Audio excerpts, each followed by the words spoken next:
La pregunta crítica para nosotros tiene que ver con qué quiere Dios. Hay muchos cristianos que oramos una pregunta que suena espiritual, pero realmente no lo es, ¿sí? Normalmente agarramos posición carismática número 14, pero sí la conocen esa, o hablamos en lenguas de emergencia, y le empezamos a pedir a Dios: Señor, ¿cuál es tu voluntad para mí? Muéstrame tu voluntad para mí. ¿Quién ha hecho una oración similar? Tan poquito, es que el resto de ustedes no oran, ¿sí? A ver, todos los que han hecho una oración parecida a esa, levanten la mano. Bien en alto. Ok, gracias. Es una oración que nunca va a funcionar, ¿sí? Y la razón que es una oración que no funciona es porque le sobran dos palabras. Y las dos palabras es lo que le añadimos al final, que dice para mí. ¿Qué quieres, Dios, para mí? ¿Cuál es tu voluntad para mí? Déjame te pinto un cuadro para que entiendas lo absurdo de esa oración, ¿ok? Y la hemos hecho todos, y yo la he hecho un montón de veces, pero ya no la hago. Pero antes sí la hacía. Imagínate que tú vas a un restaurante, ¿verdad? Y llega el mesero y te pregunta: ¿qué quiere usted para mí? O imagínate que tú consigues un trabajo y entras a la empresa por primera vez y vas con el patrón, ¿verdad? El que te va, tu supervisor, y le dices: bueno, aquí vengo, estoy dispuesto, vengo a trabajar, vengo a lo que se requiera. ¿Qué es lo que usted desea para mí? Te va a decir: ¿qué te pasa? Agarra la escoba y ponte a barrer, hermano, ¿verdad? ¿Por qué? Porque cuando tú entras a una empresa, tú no estás ahí para ti, tú estás ahí para lo que ellos quieren. Y tú vas a averiguar qué le importa a esa empresa. Tú vas a averiguar cuáles son las cosas, que son sus valores. Tú vas a averiguar cuáles son sus metas, sus productos y cómo lo quieren ellos. Y tú te vas a dedicar a hacer lo que ellos quieren, sin el para mí. Pues es igualito con Dios. Porque nosotros estamos aquí para servir al Señor, ¿sí? Y si tú vas a estar en Cristo, tú primero vas a ser su siervo antes de ser su amigo. ¿Me escuchan, muchachas? ¿Sí? ¿Me escuchan, muchachas? Las que están platicando acá, ¿sí? Así de ladito las... ¿Han visto cómo las mujeres pueden hablar por la oreja? ¿Sí? Quietas, si no las voy a pasar al frente. ¿Ok? ¿Dónde están mis amigas, las platicadoras de acá? Ya se movieron de lugar, se me escondieron. ¿Dónde está la de la blusa rayada? ¿Dónde estás? ¿Dónde estás? ¿Dónde estás? Ahorita el Espíritu Santo va a poner una luz ahí sobre ti, ¿verdad? Pórtense bien, muchachas, presten atención, ¿sí? No vinieron aquí a socializar. Además, se va una de ustedes y las otras tres van a hablar de ti, entonces... No, claro que sí. ¿A poco no le haces así?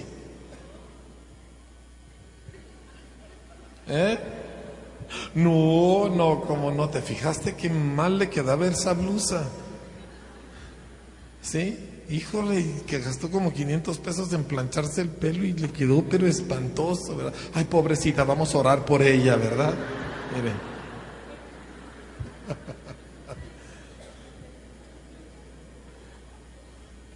Entonces nosotros entramos a ser... Cuando nosotros vamos a ser parte del reino de Dios, entramos como súbditos y entramos como siervos. Y antes de poder ser amigo de Cristo, primero vas a ser siervo de Cristo. Jesús le dijo a sus discípulos: ya no los llamaré siervos. ¿Por qué? Porque habían sido sus siervos por todos esos años. Ahora, dijo, los voy a llamar amigos, porque les voy a revelar las cosas que yo sé. Ustedes van a conocer lo que yo sé.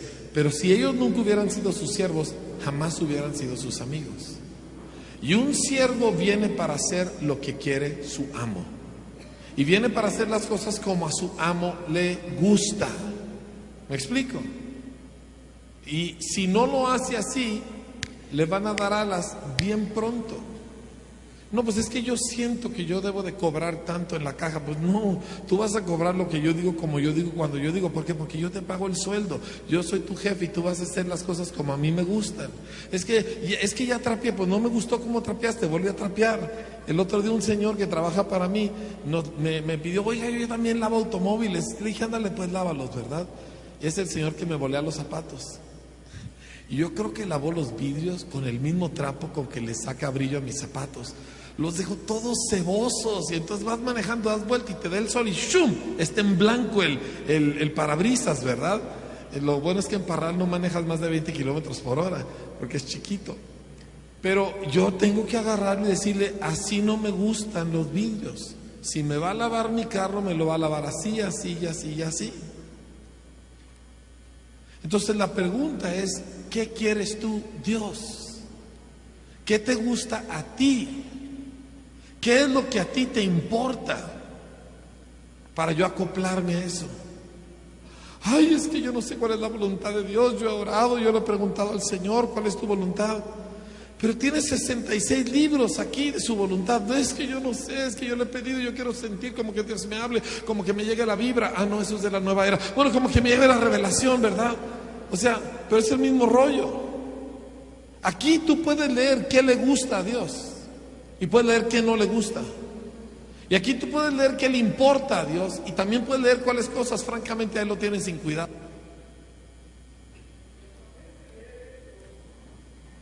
¿Me oyen allá atrás? ¿Me pueden dar un micrófono alámbrico para no batallar? Porfa. Entonces, tú te metes a esto y aquí empiezas a indagar qué es lo que a Dios le agrada. El testimonio de Dios acerca del rey David fue el siguiente. Él dijo, he hallado a David, varón conforme a mi corazón. Escúchame, con ojos. ¿Sí? He hallado a David, varón conforme a mi corazón. Él hará todo lo que yo quiera. Eso significa que David no necesitaba que Dios le hablara. ¿Sí? Ok, muchachas, les advertí, pónganse de pie, las tres. ¿Sí? Moradito, moradito y no te veo el color de la blusa. Pónganse de pie. Tú, mija, la que estás volteando a tu derecha, ahora a tu izquierda. Tú, ¿de pie? ¿Sí? Sí, vente, ponte de pie. Te vamos a pasar aquí adelante. Vente, ya, vente. Oh, te vamos a dar un lugar de... Ya, vente, vente. Las tres. Las tres. Les dije. Ok. Una aquí, en medio, la otra acá. A 10 metros de distancia cada una. Y tú, mija, te vas acá. Ok. ¿Quién sigue? Azul, estás en la mira.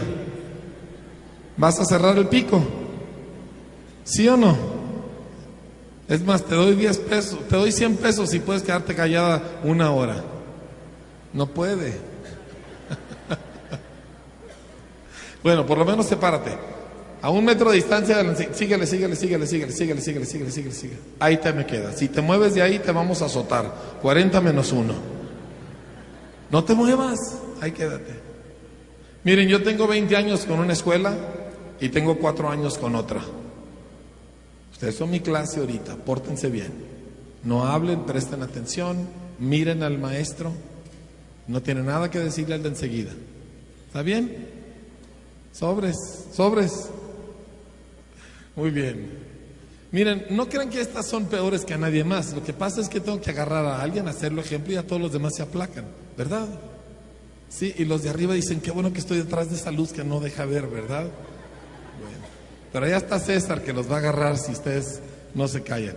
Ok, entonces, vamos a meternos en el asunto crítico. David no necesitaba que Dios le diera órdenes. David no necesitaba que Dios le dijera, quiero que hagas esto y esto y esto y esto. David no necesitaba que hubiera alguna especie de revelación especial. Él sabía lo que a Dios le gustaba. Él sabía lo que a Dios le importaba. Él sabía cuáles eran las cosas que movían el corazón de Dios y se dedicaba a ellas. Por ejemplo, un día Dios le dice lo que no es su voluntad. Le dice, tú no me vas a hacer casa. La casa me la va a hacer tu hijo. Yo te voy a hacer una casa a ti, pero tú no me vas a hacer una casa a mí. Y sin embargo, David dedicó el resto de su vida a juntar piedras preciosas, cantera, oro, plata y bronce y hierro para construir el templo que sería llamado el templo de Salomón. David juntó todo el material, David hizo los planos. Y Dios le había dicho, tú no me la vas a construir, pero David sabía que Dios quería una casa. David sabía que Dios anhelaba una morada en la tierra. Y aunque Dios le había dicho, tú no vas a ser el que me la construyes, David de todos modos se lanzó a ello. Y sabes una cosa, a Dios le gustaba David, o sea, Dios amaba a David. Dios no podía resistirse a David porque David conocía el corazón de Dios. Ahora, ¿tú sabes algo de esto? ¿Qué le gusta a Dios? ¿Qué le gusta a Dios? Dices, a Dios le gusta la adoración. Bueno, vamos a entender adoración. Vamos a entender adoración. ¿Sí? ¿Qué es adoración? Ayer estábamos nosotros en un evento, en una grabación que estábamos haciendo, y una de las muchachas nos dice, tóquenos una de adoración. ¿Qué significa eso en el argot cristiano? ¿Qué significa? Tócame una así despacito, con sentimiento, ¿verdad? De esas que llegan, mano, ¿verdad? ¿Verdad que eso es lo que significa? Así de esas que me pegan en el alma y me sacan la lágrima, ¿verdad? Gloria a Dios. Eso es adoración. Bueno, puede ser. Pero adoración realmente no tiene que ver con música, ni mucho menos con música sentimental. Adoración tiene que ver con un sacrificio de gran valor para Dios. Adoración tiene que ver con el día que Abraham, Dios le dice, toma tu hijo, tu único hijo, y ve al lugar que yo te voy a mostrar y sacrifícamelo en holocausto. ¿Sabes qué es un holocausto? Tomaban al animal, lo mataban y luego lo partían en pedazos y lo quemaban entero, no dejaban ni un gramo sin quemar. Y Dios le dice, toma tu hijo, tu único hijo, a Isaac, al que tú amas, y ve y sacrifícamelo. En un instante, la vida de Abraham se define, porque la Biblia dice en el siguiente versículo que Abraham se levantó de madrugada para hacer lo que Dios le dijo. ¿Me entiendes? Por eso me cae mal cuando los cristianos decimos, es que Dios está tratando conmigo. ¿Y cuántos años más va a tener que tratar para que le hagas caso? Abraham se levantó de madrugada, se lleva al muchacho, se lleva un par de criados, se lleva unas bestias de carga, ¿verdad? Caminan 3 días rumbo al lugar, y cuando ya lo ve, le dice a sus criados, espérenme aquí, el muchacho y yo iremos y adoraremos y volveremos a ustedes. Y no llevaba instrumentos musicales y no llevaba un CD, ¿verdad? De Hillsong. Porque adoración no es música, adoración es un sacrificio. Y sacrificio es central a la vida en Dios. Y por eso el evento alrededor del cual gira toda la historia de todo el universo es la cruz de Cristo, el supremo sacrificio que jamás se ha hecho, donde no se sacrificó a Isaac, el hijo de Abraham, sino se sacrificó a Jesús, el hijo de Dios. Y a él sí se le enterró el cuchillo, y a él sí se le ofreció en holocausto. Sacrificio le importa a Dios. Y cuando una persona sigue a Cristo y el corazón de Cristo se le empieza a pegar, esta persona no solo está dispuesta a sacrificar, quiere sacrificar. Voy a repetir, no solo está dispuesta a sacrificar, quiere sacrificar. Porque dice, yo no le voy a ofrecer a Dios sacrificios que no cuesten nada. Yo no le voy a dar a Dios lo barato, no le voy a dar a Dios lo que me sobra, le voy a dar aquellas cosas de alto valor. Eso es adoración. Me encanta en Apocalipsis cuando habla de los 144,000 que se mantienen vírgenes por honrar a Dios, que nunca se casan, porque es una forma en la que ellos están adorando al Señor. O sea, yo no estoy diciendo que te cases, que no te cases. Lo que quiero es que voltees y veas quién mueve a esos 144,000 para decir, mi cuerpo, mi alma, todo mi ser es para el Señor.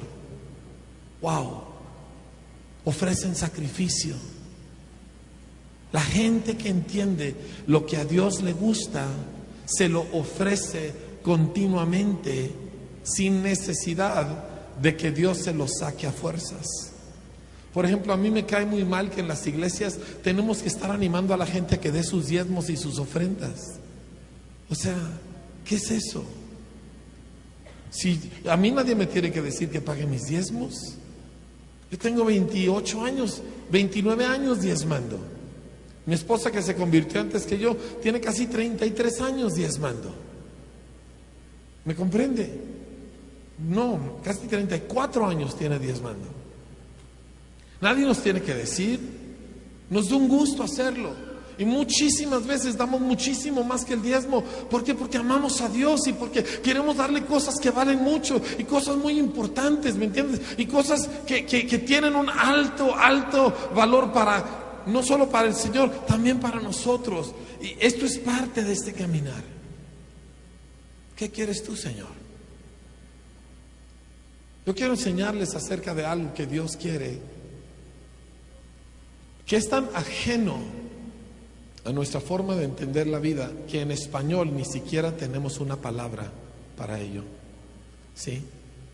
En nuestras Biblias le llama justicia, en la Reina Valera, en la que la mayoría leemos, pero es una pobre traducción de una palabra hebrea que se pronuncia más o menos tzedekah.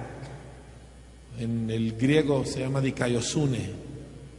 Y la palabra con la que la traducimos al español es justicia, pero valga la redundancia, no le hace justicia al término, nada que ver realmente. Porque para nosotros justicia es que Juana se pelea con Chana, ¿verdad?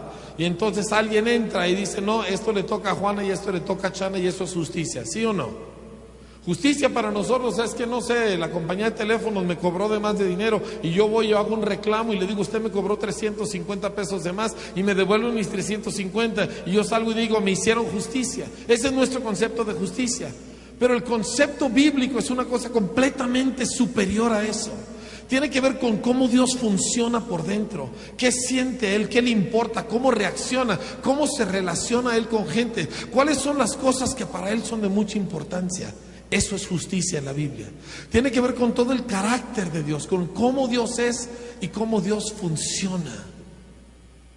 Y la Biblia dice lo siguiente: le creyó Abraham a Dios y le fue contado por justicia.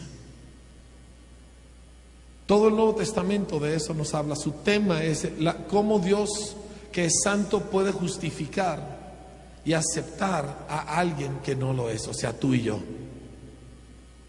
¿Cómo puede alguien absolutamente puro aceptar a alguien que es injusto, no solo en sus hechos, sino en su condición?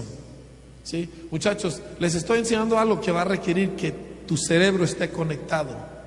Yo no vine para emocionarlos. Yo vine para darles verdad, porque la verdad es la que te hace libre.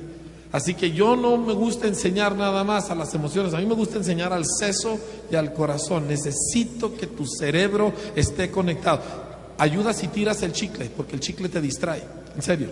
¿Sí? Tíralo, saca. No te lo tragues porque luego se te pega el estómago y tenemos que orar por ti, ¿verdad? Y etcétera. Pero el chicle, las uñas y todas las cosas con que estás perdiendo el tiempo, presta atención.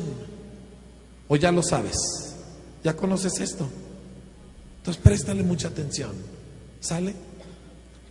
Vayan conmigo, por favor, a Mateo capítulo 5. Ahora, Mateo 5 es el inicio de una sección de 3 capítulos del Nuevo Testamento que se llama el Sermón del Monte. Fue el discurso, si tú quieres, inicial y en cierto sentido el más famoso de los discursos de Cristo a la raza humana. En muchas Biblias las letras todas están en rojo. ¿Cuántos tienen la Biblia con las palabras de Jesús en rojo? Levanten la mano. Me encantan estas Biblias, y especialmente en Mateo, porque es donde están algunos de los discursos más largos de Jesús. Y me encanta ver las páginas rojas, donde nada más es Jesús hablándole a la raza humana. O sea, el Dios del universo se baja a la tierra y nos habla. O sea, qué grueso, ¿verdad? Mira, por ejemplo, déjame te pinto otro pequeño cuadro. En la historia del joven rico, ¿cuántos recuerdan esa historia? Okay, no fue una parábola, no fue un cuento de hadas. Ese joven sí existió. Era un chico fresa, ¿me entiendes? De Jerusalén, tenía lana, iba a la iglesia, era miembro activo de la congregación y todas las mamás de la congregación estaban intercediendo para que se casara con su hija. Porque las mamás hacen eso. Quieren uno lleno de Cristo, pero que no le falte. Que no le falte a mi hija, ¿me entienden, verdad? Hermanitas, ¿sí? Y ustedes, señoritas, van a hacer lo mismo dentro de 30 años, no se preocupen, va a ser la misma cosa. Que no le falte lana.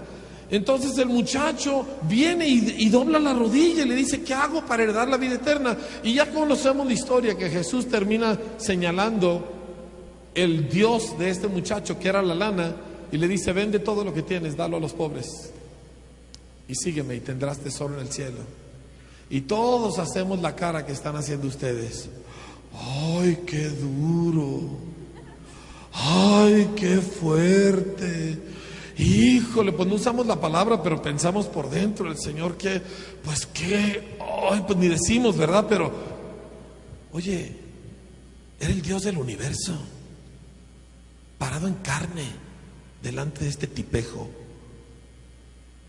Era el creador del universo, que había tomado forma humana para venir a estar en medio de nosotros, el que le estaba hablando. ¿Cómo se atreve siquiera a pensarla, mucho menos a negarse a ello? ¿Me entiendes?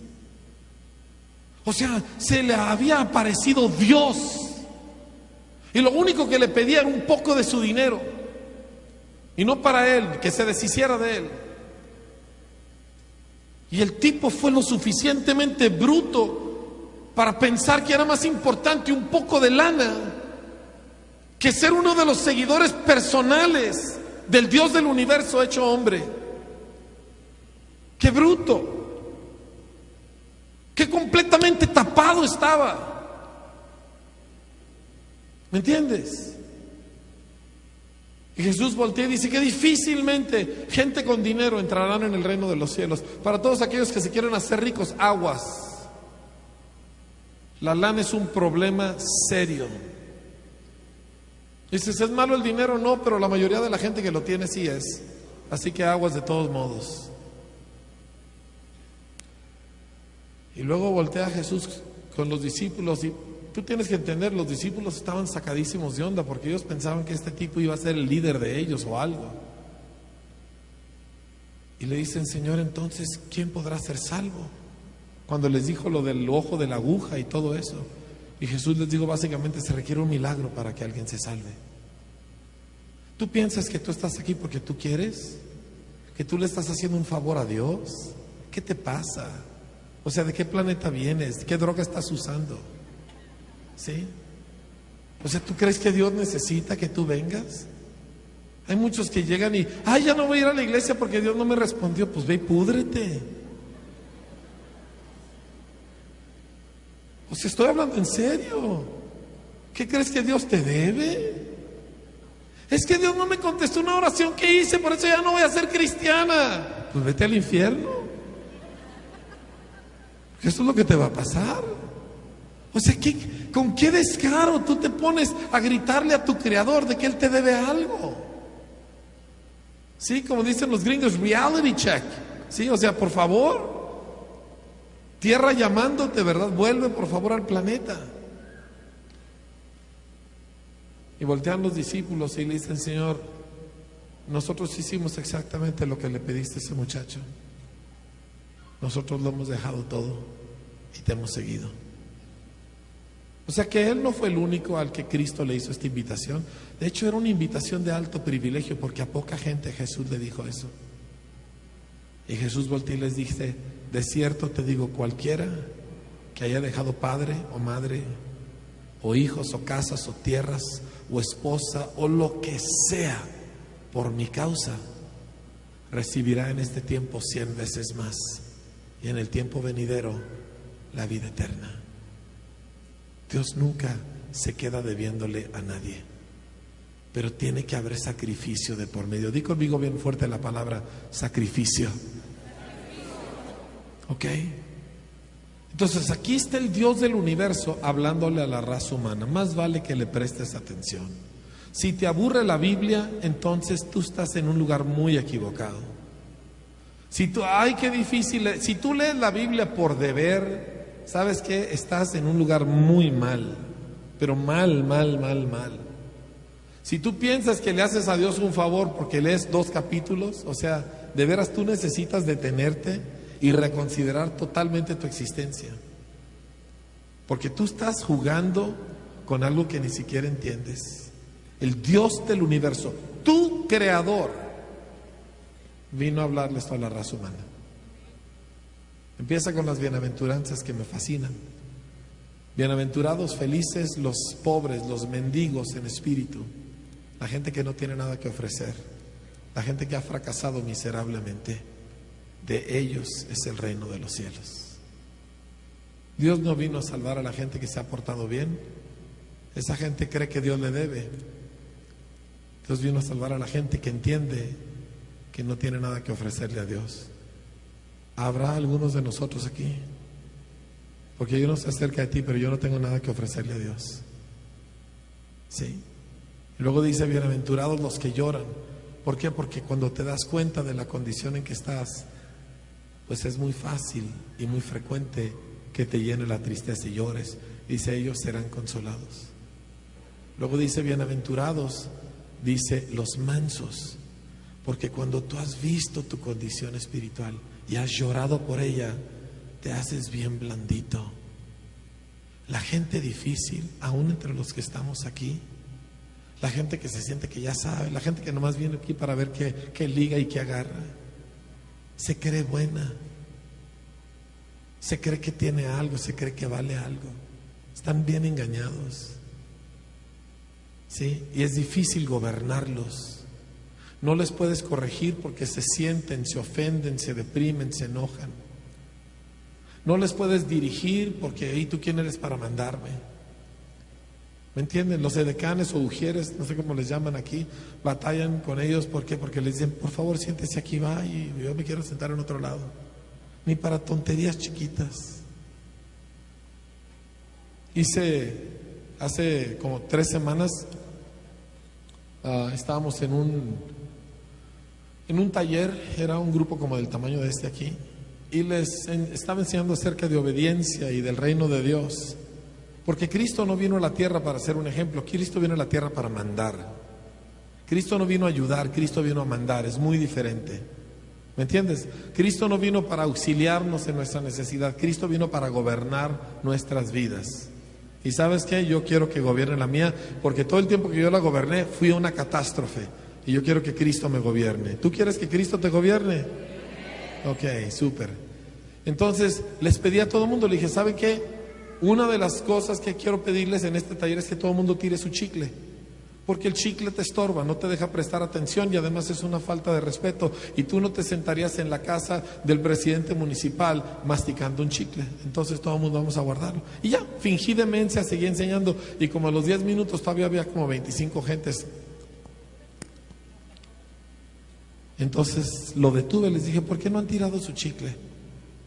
Le dije, les voy a decir por qué no lo han tirado. Porque piensan, ay, ¿qué tiene que ver un chicle?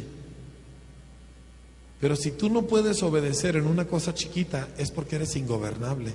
Mucho menos obedecerás en cosas importantes.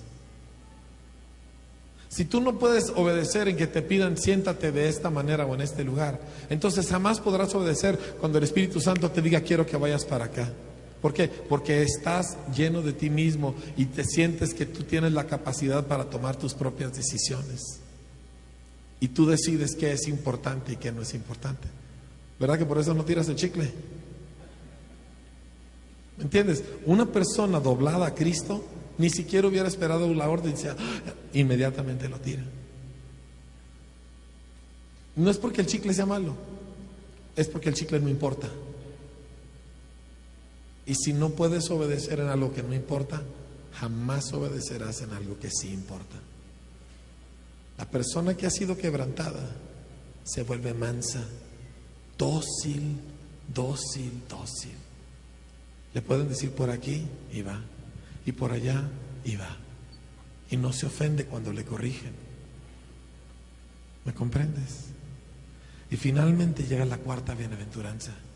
Y dice, bienaventurados los que tienen hambre y sed de justicia.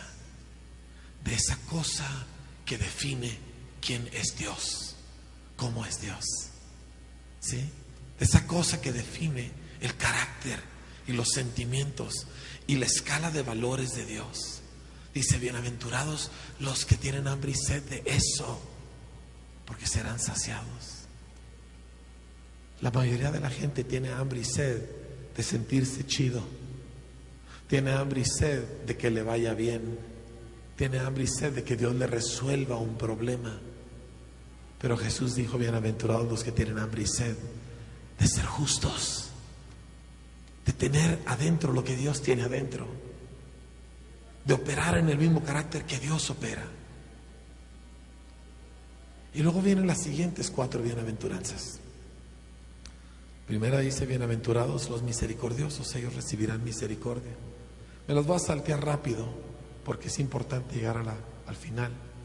Bienaventurados, dice, los de limpio corazón, ellos verán a Dios. Y luego dice, bienaventurados los pacificadores, ellos serán llamados hijos de Dios. Y luego termina la 8ª, dice, bienaventurados los que padecen persecución a causa de la justicia. Fíjate bien, préstame atención. Las primeras 4 bienaventuranzas hablan de alguien que no tiene justicia, pero la desea.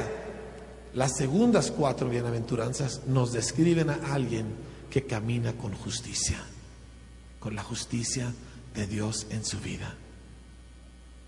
¿Por qué? Porque dice el profeta Isaías en Isaías 32, dice, he aquí que para justicia reinará un rey y príncipes consultarán unidos. Isaías 42 nos dice, he aquí mi siervo, yo le sostendré, he puesto sobre él mi espíritu, él traerá justicia a las naciones. No voceará, dice, no gritará en las calles, no se oirá en las calles su voz, dice, por medio de la verdad traerá justicia. Dice, no descansará y no desmayará hasta que haya establecido justicia en la tierra. Dice, y las costas esperarán su ley. 3 veces el pasaje dice, Isaías 42, son los primeros versículos. Dice, Él viene para traer justicia a la tierra. El salmista escribió, dijo, Dios ama la justicia, el hombre recto mirará su rostro. Justicia y juicio son el cimiento de tu trono. Dios ama la justicia, Dios es justo. Pero justo se refiere a esta riqueza de carácter, de pureza, de rectitud interna increíble. Hace 8 meses el Espíritu Santo nos movió como iglesia a leer el libro de Deuteronomio en voz alta. Todos, en la casa, en la congre, en todos lados. Y dices, ay, Deuteronomio, qué aburrido. No, está increíble el libro, está espectacular. Es más, es el libro, aparte de Salmos, de donde Jesús más veces citó en el Nuevo Testamento. Un libro bien importante. O sea, Jesús leía mucho el libro de Deuteronomio. Y empezamos a leer, y todo el libro de Deuteronomio, que es la ley de Dios, el pueblo entero la abrazó y dijo, queremos ser gobernados por esta ley. Queremos que esta ley dirija nuestra forma de ser. Queremos que todo nuestro país y toda nuestra convivencia entre nosotros y todas nuestras relaciones familiares y todos nuestros manejos económicos, todos sean gobernados por esta ley. Y yo quiero preguntarte, ¿qué vieron ellos en la ley de Dios? Que la quisieron. 2 millones y pico de hebreos que de por sí son medio revoltosos. Yo te digo porque he conocido muchos toda mi vida, ¿sí? Y como parezco judío, siempre me aceptaron y me junté con judíos toda mi juventud. Y son bien revoltosos y bien ruidosos y me encantan, ¿verdad? Pero ¿cómo es que tanto judío abrazó la ley de Dios? ¿Cómo es que voltearon y dijeron, sí queremos esto? Porque vieron en la ley algo que todo ser humano desea. Vieron en la ley la justicia de Dios. Y todos nosotros anhelamos ser contados por justos. Por eso, mira, cuando señalé a las muchachas que se estaban hablando, todas voltearon. ¿Verdad? Yo. A ver, ¿verdad que así lo hicieron? Yo. ¿Por qué? Porque nadie queremos ser injustos. Por eso los narcotraficantes tienen capillas y usan medallas de los santos. Y le piden a Dios, ¿me entiendes? Por eso cuando tú agarras a cualquier persona en una falta, inmediatamente se justifica. No, es que mira, por ejemplo, si llegas tarde al trabajo, es que estaba tremendo el tráfico en el periférico, ¿verdad? Tú sabes que ahorita están construyendo el 2º piso. No, es que, ¿sabes que se me ponchó una llanta? No, es que, ¿sabes que le dio taquicardia a mi mamacita, ¿verdad? ¿Qué sé yo? Siempre tenemos una excusa porque nadie queremos sentirnos injustos. Nadie queremos sentir que somos sucios. ¿Sabes por qué? Porque Dios no nos hizo para ser pecadores. Dios nos hizo para ser justos y santos y puros. Por eso la masturbación causa tanta vergüenza. Porque sabes y nadie lo admite y todo el mundo finge demencia porque, ay no, ¿verdad? Porque nadie quiere ser injusto y nadie quiere ser sucio. Y por eso todo el mundo al mal, por eso ponemos la buena cara cuando venimos a la iglesia, porque no queremos que nadie piense mal de nosotros. Está dentro, está programado en nuestro interior de ser justos, porque Dios es justo y nos hizo a su imagen. Y cuando el hombre pecó, se le manchó algo y no lo soporta, ¿me entiendes? Se lo quiere quitar de encima, pero no puede. ¿Cómo me quito la mancha? ¿Cómo me quito lo sucio? Y Jesús viene, cuando viene Moisés y le da al pueblo la ley y le dice, si tú haces estas cosas, te será justicia. Y todo el pueblo dijo, queremos eso. Queremos la ley. Queremos que nos gobierne Dios. Queremos la ley de Dios. Y la ley de Dios es extraordinaria, es maravillosa. Por eso escribió el salmista, dijo, cuánto amo yo tu ley, todo el día es ella mi meditación. Eso no me suena a alguien que está leyendo la Biblia porque es su obligación. Dice, todo el día es más dulce que la miel, ¿verdad? Cuánto amo tu palabra. Porque ellos descubrieron que el que caminara en estas cosas iba a ser contado como justo delante de Dios. Y hay cosas bien gruesas. Mira, te voy a leer 2 ejemplos chiquitos del libro de Deuteronomio para que me captes cómo Dios es, ¿ok?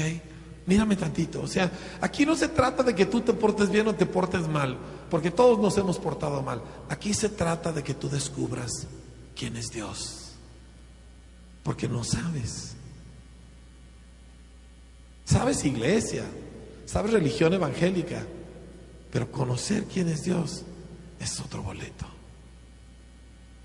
Hay una parte donde Dios le dice al pueblo, dice, cuando tú entres en tus campos para vendimiar, para cosechar, dice, no vas a volver sobre el mismo campo para cortar las espigas que te faltaron, déjasalas a los pobres. Y luego dice, y si tú vas cargando las gavillas y se te cae una gavilla, no la recojas, déjala para los pobres. Y cuando tú coseches tu olivo o tu viña, ¿verdad? Y agarras las uvas o las aceitunas, dice, no rebusques las ramas de tus plantas, déjalo para los pobres. ¿Me entiendes? Y luego como si fuera poco dice, y no le pongas bozal al buey que trilla, que pueda comer del grano que está trillando. Y luego estaba leyendo unas partes en Deuteronomio 15 sobre los pobres. Y dice, por ejemplo, dice una, si tu hermano hebreo se empobrece tanto que se tiene que vender como tu esclavo y se hace tu esclavo, dice, 6 años va a trabajar para ti. ¿Sí? Hágase cuenta que yo tengo una deuda muy fuerte contigo, entonces para pagar mi deuda me convierto en tu esclavo. Por 6 años dice, va a ser tu esclavo. Pero dice, cuando llegue el 7º año, lo vas a dejar ir libre. Pero no solo eso, dice, le vas a abastecer de tu ganado, de tu granero y de tu vino. Abundantemente le vas a abastecer, para que él básicamente vaya y se pueda poner en pie con lo que tú le diste. O sea, no lo vas a mandar con las manos vacías, le vas a dar una provisión amplia para que eche a andar su propia vida económica. Y luego hay una parte donde dice, y el 7º año se van a perdonar todas las deudas. Escúchame bien. Dice, en el 7º año es el de la remisión, todas las deudas se cancelan. Y luego dice, si llega el 6º año y estás a la mitad del 6º año, dice, y se acerca a ti uno de tus hermanos pobres y te dice, préstame dinero, dice, cuídate de no tener un corazón perverso, un pensamiento perverso que diga, no, ahí viene el año de la remisión y yo le presto ahorita y luego ya no me va a pagar. Y tú piensas eso es prudencia, y la Biblia dice que eso es perversión. Y luego hay una última que me encanta. Dice, si tu hermano pobre viene contigo y te pide prestado algo, dice, y tú le vas a tomar una prenda en garantía del préstamo. Y si tú vas con él a su casa, dice, pero tú te esperas afuera de su casa y tú no entras a escoger la prenda. Tú lo esperas a que él entre, él escoja una prenda y te la saque. O sea, tú le vas a tener respeto a los pobres. ¿Sabes que en ninguna cultura se respeta a los pobres? Pero Dios tiene respeto del pobre. Y luego dice, y si resulta que te da su túnica, porque es tan pobre que es lo único que tiene, dice, cuando se acerque la noche, le vas a devolver la prenda, aunque con eso pierdes la garantía de que te va a pagar la deuda. Dice, y te será justicia. Y yo leo eso y pienso, qué derecho es Dios. Cuánta rectitud en su corazón. O sea, entiéndeme el uso de la palabra, cuánta decencia, cuánto respeto. Eso es justicia. Así es Dios por dentro. Y dijo, cuando tú camines en esta ley, te será justicia si anduvieres en ella. El problema es que nadie podía cumplirla. El ser humano toma la ley y la tuerce, la pervierte. La historia de Israel es de todo el incumplimiento de la ley. Ni en las cosas más básicas a veces hacían caso. Y luego llegamos al Nuevo Testamento. Di conmigo Nuevo Testamento. Fíjate lo que dice en Mateo 5. Mateo capítulo 5, versículo 17. No piensen que he venido para abrogar la ley o los profetas. No he venido para abrogar, sino para cumplir. Porque de cierto les digo que hasta que pasen el cielo y la tierra, ni una jota ni una tilde pasará de la ley hasta que todo se haya cumplido. De manera que cualquiera que quebrante uno de esos mandamientos muy pequeños y así enseña a los hombres, muy pequeño será llamado en el reino de los cielos. Mas cualquiera que los haga y los enseñe, este será llamado grande en el reino de los cielos. Escuchen el siguiente versículo.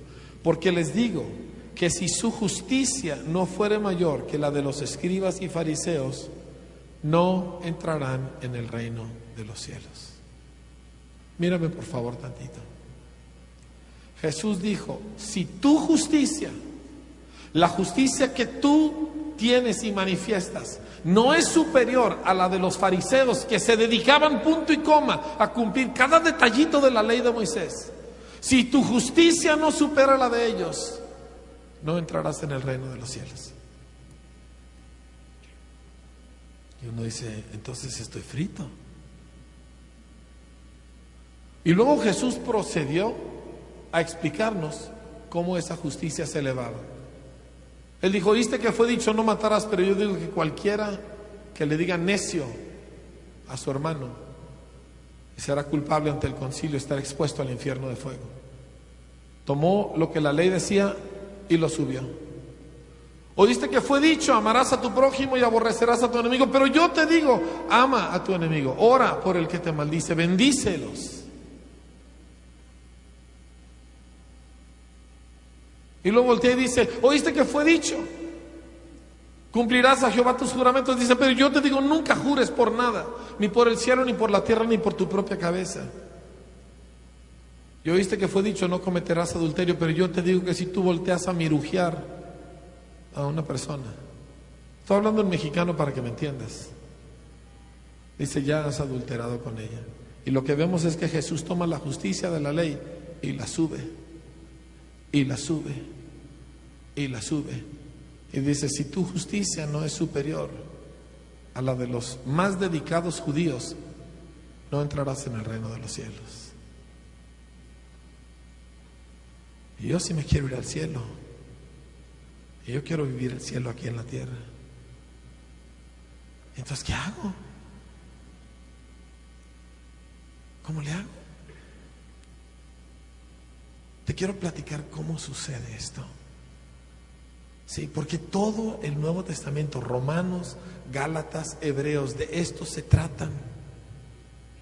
¿Sí? Tú quieres vivir de predicaciones, tú tienes que meterte a leer la Biblia y averiguar de qué se trata. Todos los primeros 11 capítulos de Romanos, este es su tema. Los primeros 11 capítulos de Hebreos, de esto es su tema, de esto se trata. La justicia que Dios imparte a la raza humana aparte de sus obras. Por eso dice en Romanos, ahora dice, aparte de la ley se ha manifestado. Di conmigo, manifestado. A ver, todos fuerte, manifestado. Se ha manifestado la justicia de Dios, o sea, se ha hecho visible, se ha hecho aparente, se ha puesto a nuestro alcance la justicia inaccesible de Dios. Ahora está aquí para nosotros. Dice, pero no es a través de las obras de la ley, es a través de la fe, es a través de la gente que le cree a Dios. ¿Y sabes de dónde salió eso? Desde Génesis. Porque le creyó a Abraham a Dios y la Biblia dice que Dios lo contó como justo. Pero ¿qué sucede ahí?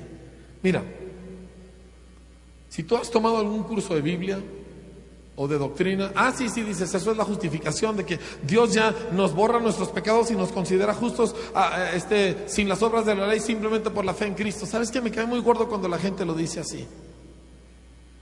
Porque para empezar le costó a Jesús su vida, para empezar.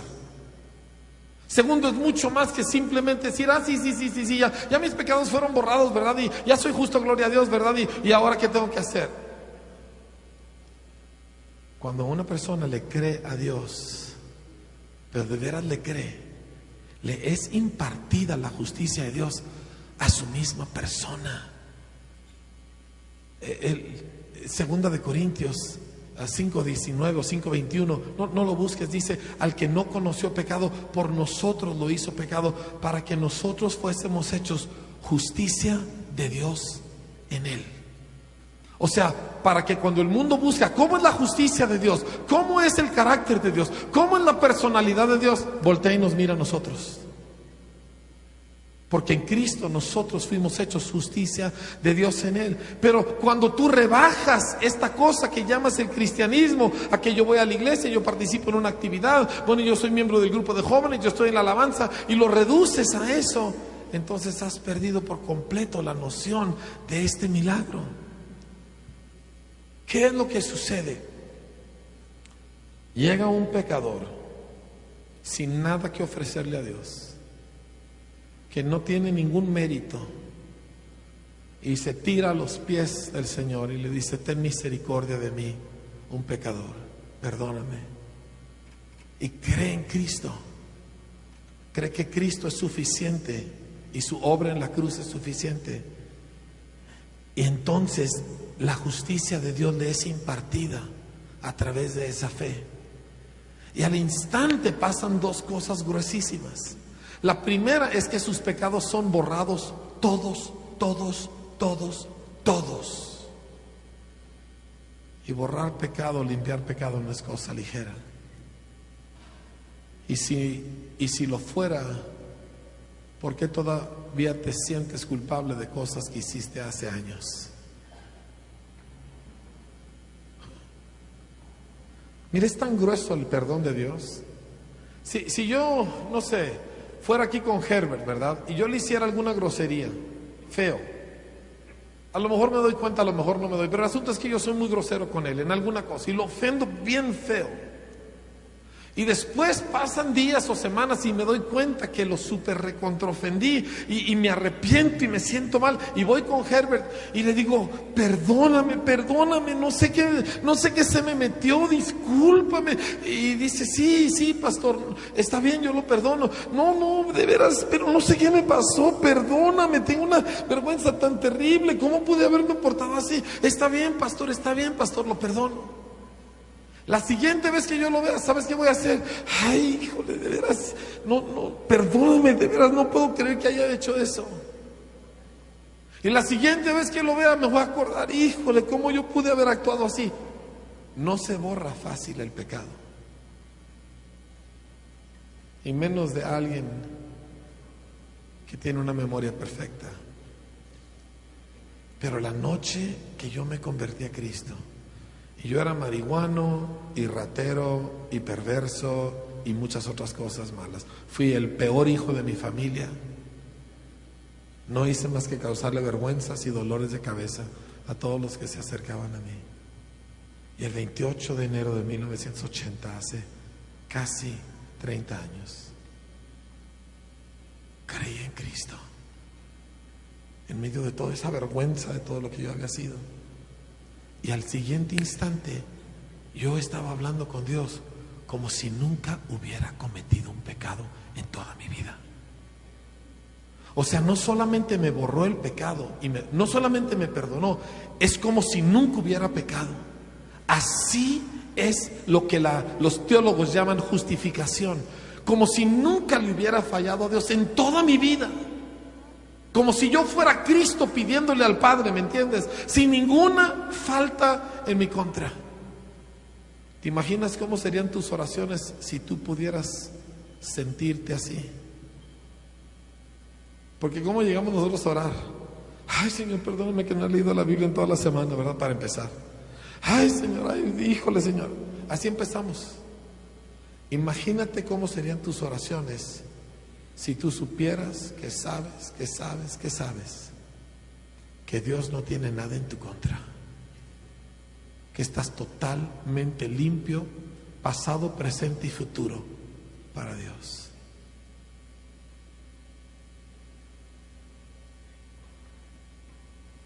Mucha gente piensa, uy, no, pues entonces, pues qué padre, le doy vuelo a la hilacha, ¿verdad? Al cabo, Dios me perdona todo. No, fíjate que no. Sucede todo lo contrario. Cuando Dios te perdona así y tú lo crees así, lo primero que sucede es que tú dejas de pecar. O sea, cuando, vamos a decir que tú eres un mentiroso habitual. Yo sé que aquí no hay ninguno, ¿verdad? Pero vamos a decir que hay. Y vas y cuentas una mentira y luego te arrepientes y le pides perdón a Dios. Y lo vas y lo haces otra vez. Y luego te arrepientes y le pides perdón a Dios. ¿Te perdona Dios la segunda vez? ¿Sí o no? ¿Sí o no? No los oigo. Y luego vas y cuentas otra mentirota y luego en la noche te arrepientes y le pides perdón a Dios. ¿Te perdona Dios? Y luego vas y cuentas una mentira que le hace daño a alguien y luego, híjole, y luego después te arrepientes y le pides perdón a Dios. ¿Te perdona Dios? Y luego vas y cuentas otra mentira, pero así de plano ya está ilegal, ¿verdad? Y cuentas una mentira terrible, terrible. Y luego después de unos días te arrepientes y le pides perdón a Dios. ¿Te perdona Dios? ¿Se fijan cómo los sís van bajando? Sí. La verdad es que la respuesta es sí cada vez. Pero el día que tú llegas a captar eso, te pasa algo bien extraño. Dejas de mentir. Dices, pero ¿cómo? Ya no mientes. Se te sale el pecado de adentro. Dices, yo conozco a alguien que se dice cristiano, pero es bien hipócrita y peca mucho. Probablemente no conoce a Cristo. Pero si está en la iglesia. Hay ratones también en la iglesia, pero no son cristianos. Cuando Cristo te perdona, te borra primero todos los pecados, todos, pasados, presentes, óyeme bien lo que te voy a decir, porque esto para muchos es herejía, y futuros. Pero lo que es más que eso, es que te saque el pecado de adentro y ya no quieres pecar. ¿Sabes por qué yo no voy y me tomo un six-pack? No quiero. ¿Y sabes por qué yo ya no me las trueno? No quiero. ¿Y sabes por qué ya no cuento mentiras? Porque no quiero. Enrique, ¿me estás diciendo que tú nunca pecas? No quisiera decírtelo, pero todavía no. Pero ya no disfruto pecar. No puedo vivir con ello. No lo soporto, no lo tolero. Me mata un pecadito de este tamaño. Antes yo podía cargar así con 1 tonelada de pecados. Ahorita uno de este tamaño y no me lo puedo quitar de encima. Porque me cambiaron por dentro. Me hicieron justo el día que creí en Cristo. Y ya no soy del pecado. Tú no eres del pecado. Tú no eres de la fornicación. ¿Me entiendes? Tú eres de Cristo. Entonces, cuando esto te sucede, justicia entra adentro de ti y empiezas a buscarla como tu deseo en la vida. Miren, déjenme cierro y mañana continuamos y les hablo bien claro. A mí, yo vivo con constante dolor por mi nación, porque somos chuecos y somos tranzas y no le hacemos caso a nadie y todo el mundo nada más buscando ver a quién friega. Y se necesita alguien que se levante y traiga justicia a la tierra. Yo me acuerdo de un chavo hace no mucho tiempo en un examen. Hay veces los profes, sobre todo los barcos, sí, todo el mundo sabe lo que es un profe barco, ¿verdad? Sí, eso sí saben, canijos, porque son los que buscas, ¿verdad? Y llegó la hora del examen final y el profe se sale del salón adrede. ¿Para qué se sale un profe barco del salón? Para que todo el mundo copie. ¿Por qué? Porque lo hacen quedar bien a él. ¿Me entiendes? Y este chavo se quedó en su escritorio y él hizo su examen. Nunca volteó ni a la derecha ni a la izquierda. Hizo su examen. Todo el mundo preguntándose las respuestas y todo el mundo mirando. Y a ver, muéstrame el tuyo y tú cómo lo hiciste. Y él haciendo el suyo. Se sacó un 7. Ese 7 fue una cosa que subió como un olor grato delante de Dios. Ese 7 fue algo santo y bello. Y yo felicito a ese chavo por ese 7 y no a la otra bola de tontos que se creen muy listos y son unos estúpidos. Tú me oíste, son unos estúpidos. Es la palabra que quise usar, no lo hice por error. Son unos estúpidos. Y uno justo. Un justo cambia el ambiente de un grupo de jóvenes, de puros chavos burlones. Uno que ame a Cristo. El avivamiento de Gales empezó con una señorita llamada Flory Evans, en un pequeño curso de Biblia con un grupito de 20 estudiantes. El muchacho que estaba predicando, nadie le hacía caso y todos estaban riendo y todos acá codeándose, que esto, que otro, igual que ahora. Y de repente se para Flory y les dijo: yo no sé qué les importe a ustedes, pero yo quiero decirles que yo amo al Señor Jesús con todo mi corazón. Y algo cayó en ese saloncito y todos cayeron al suelo y empezó un avivamiento que en 3 meses había ganado 100,000 almas. El avivamiento pentecostal del cual nosotros somos una parte, 100 años después, en efecto tuvo sus inicios en ese lugar. Una señorita que amaba la justicia y que brilló en su lugar y cambió la historia. Yo no estoy hablando aquí a todos ustedes, yo estoy hablando a los que tienen hambre y sed de justicia. No te dejes opacar por cristianos que se burlan, que se creen que saben, que muy acá, ¿me entiendes? Estúpidos todos. No te dejes amedrentar por amigos, entre comillas, cristianos, que uy, qué fanático, uy, qué espiritual tú, ¿verdad? Uy, sí, muy santo. No te dejes que te afecten. Solo están tratando de esconder su propia miserable condición. Uno que ame la justicia. Uno. Es todo lo que Dios necesita para cambiar el ambiente de toda una iglesia, de toda una escuela, de toda una empresa. Nada más uno. Mi esposa Tita tenía 19 años, 6 meses de convertida. Una muchacha llamada Lisa se iba a suicidar. Preparó todo, se encerró en su cuarto y para que no se oyera el sonido de la pistola, prendió la televisión fuerte. Y por casualidad era un programa cristiano de hace un montón de años. Y ella, en vez de matarse, se puso a escuchar el programa. Y el predicador decía: escríbeme y te mando un libro y X. Y ella le escribió y no se mató esa noche. Su familia era una familia horrible, su papá era un hombre violento, espantoso. Y les llega esa carta a las oficinas de Vino Nuevo y el hermano Víctor pregunta que quién hay en Parral que pueda visitar a esa muchacha. Y entonces alguien dice: pues hay una joven cristiana nueva, se llama X, ¿verdad? Y le llaman a Tita y le piden que si la puede visitar. Y Tita la va a visitar y le empieza a hablar. La muchacha traumada, una cosa espantosa. Y le empieza a hablar de Cristo. Y Lisa se convierte a Cristo. ¿Sí? Y un día está Tita en su casa, soltera todavía. Y gracias a Dios no había nadie en la casa. Y de repente, paz, paz, paz, paz en la puerta. Y sale Tita y estaba ahí el papá de Lisa y traía a Lisa así del brazo, de esas agarradas así con pinzas, ¿verdad? Mortales. Y Lisa espantada y voltea. ¿Quién es la señorita Tita Carrillo? Pues yo soy, señor Gutiérrez. ¿Qué clase de tonterías le está metiendo usted a mi hija? ¿Por qué le está usted cambiando religión? Bla, bla, bla. Gracias a Dios que no estaban mis suegros.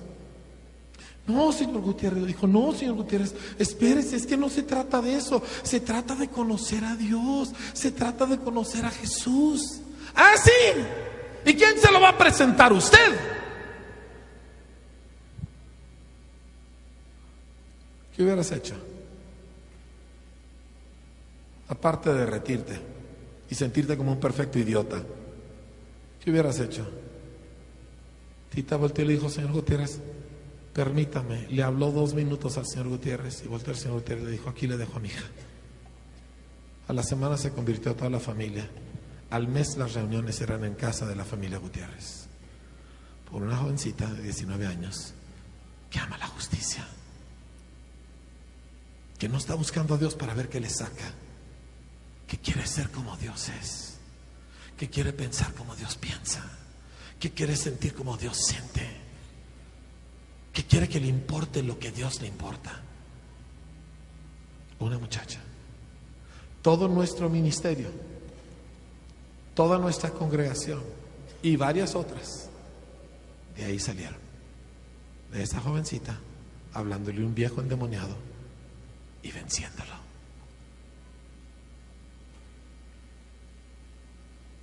He aquí que para justicia reinará un rey. He aquí mi siervo, yo le sostendré. He puesto sobre él mi espíritu. Él traerá justicia a las naciones. No voceará, no se oirá su voz en las calles, no andará gritando, dice, por medio de la verdad traerá justicia. Dice, no se cansará y no desmayará. Dice, hasta que haya establecido en la tierra justicia y las costas esperarán su ley.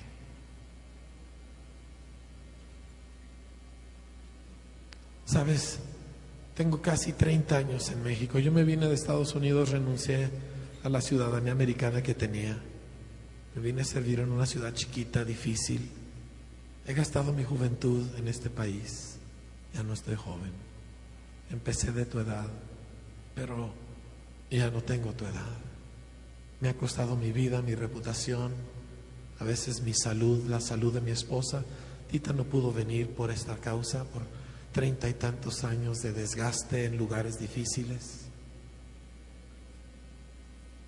¿Tú crees que a mí me interesa venir y hacer un papelito, mantener andando tu religión evangélica o la mía? Yo quiero ver justicia en la tierra. Yo quiero que mi país brille. Yo quiero ver muchos de ustedes en muchos lugares, que ustedes solos ante 500 otros empleados, ustedes cambian el ambiente y se dejan de decir chistes colorados porque tú estás presente, y se deja de robar descaradamente porque tú estás presente, y se deja de desobedecer todas las leyes sabidas y por haber porque tú estás presente. Eso es justicia. Y gente que brilla, no porque hacen un esfuerzo, sino porque Cristo le ha impartido justicia a través de la fe que hace unas horas nosotros confesamos. Esa es nuestra vida. ¿Me comprendes? Quiero que el grupo de muchachos se venga aquí arriba, por favor. Nos van a ayudar a adorar al Señor un rato, pero queremos presentarle al Señor ofrenda en justicia. ¿Es suficiente el sacrificio del Hijo de Dios? Pero México lo único que conoces, ¿cómo le saco a Dios un favorcito? Sea Dios, sea la Virgencita, sea algún santo, sea algún brujo, sea algo que sea. ¿Cómo le saco un favorcito? Y los cristianos muchas veces no hacemos mejor, solamente estamos encontrando fórmulas, cómo declaro, cómo pido, cómo digo, cómo logro que alguien ore por mí para que Dios me haga el milagro que yo quiero. Mi querida familia, eso nunca va a cambiar a nuestra nación. La gente nos mira y dice, sí, son los evangélicos, son igual que nosotros. Igual de tranzas, son igual de chismosos, son igual de todo. Pero cuando se levanta un pueblo, yo estoy clamando por una juventud, por una generación de jóvenes que se levanta y dice, yo quiero justicia. Yo quiero agradar a Dios. A mí no me importa si me va bien o me va mal. Yo quiero que mi vida se parezca a la de Cristo. Yo quiero que algo dentro de mí brille y la gente sepa ese sea de veras. Eso es lo que yo quiero. Ay, nos da permiso para ser novios. ¿Qué me importa? ¿Crees que yo vine aquí para dar permiso si tú puedes andar noviando? Todo lo que tienes que voltear a decir, Señor, ¿qué son las cosas que a ti te gustan? ¿Qué es lo que tú quieres de esta vida, de esta vida? Entonces empieza a levantar gente que viene y dice, me va a costar la vida seguir a Cristo. Y sí, yo lo sigo. Y gente que dice, voy a perder todos mis amigos, especialmente los cristinos. Y gloria a Dios, porque no me importa con tal de que yo tenga a Cristo. A lo mejor nunca me case por seguir a Cristo. Y no me importa, al cabo en el cielo voy a ser soltero, de todos modos. Y la gente que dice, pues me ofrecen un trabajazo aquí, pero hay una oportunidad de ir a predicarle a un grupo de niños pobres y discipularlos y ganarlos para Cristo y sacarlos del infierno donde viven. Y yo por ahí me voy, yo escojo lo mejor. Yo escojo lo que vale, yo escojo lo que permanece para vida eterna. Gente que ama justicia. Isaías les llamó un pueblo justo, guardador de verdades. Eso es lo que estamos buscando. Yo no vine aquí a decirte que si sigues a Cristo va a ser muy chido. No va a ser muy chido, va a ser difícil, te va a costar mucho. Seguir a Cristo te va a costar tu vida. Y sin embargo se te va a hacer la cosa más fácil de dar. ¿Por qué? Porque el día que creíste en Cristo te metió algo adentro que es más fuerte que tú.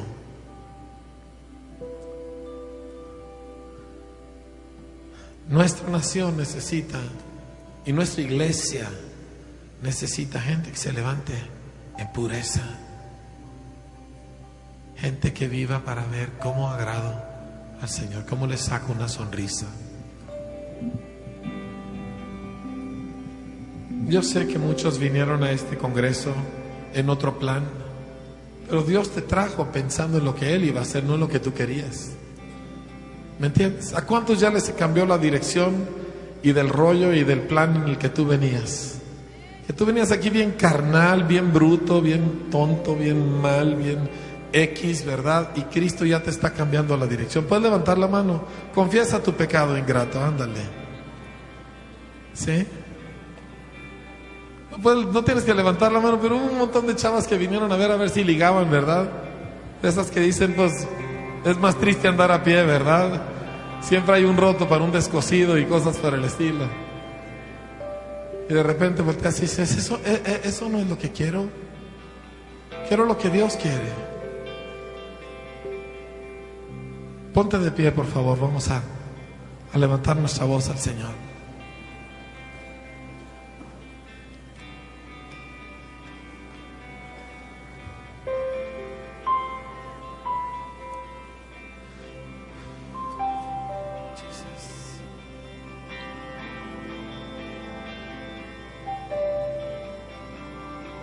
Quiero que levantes tus manos al Señor y levantes tu voz y le digas, ¿qué quieres tú, Señor? ¿Qué te gusta a ti, Señor? ¿Cuáles son las cosas que a ti te importan? ¿Cuáles son las cosas que a ti te mueven el corazón? ¿Cuáles son las cosas que a ti te emocionan, Señor? Enséñamelas. Tú amas la justicia, Señor. Enséñame justicia. Vivo en una nación que busca tantas cosas, menos ser justos, pero tú buscas justicia, Señor. Y a eso veniste a la tierra, a establecerla. Tu reino, justicia, paz y gozo en el Espíritu Santo. Y eso es lo que yo quiero, Señor.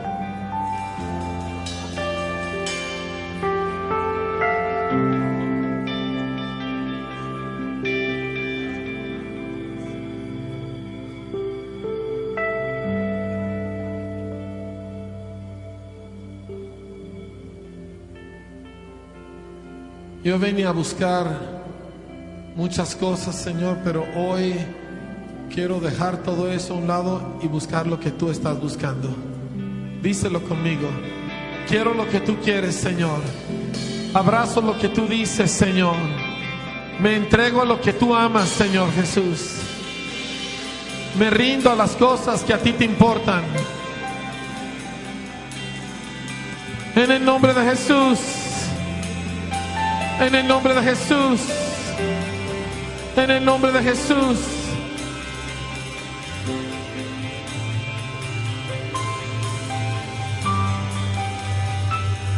En el nombre de Jesús. Aquellos marcados, aquellos que lo has abrazado, que no te vas a dejar dominar por creyentes superficiales o por un mundo podrido.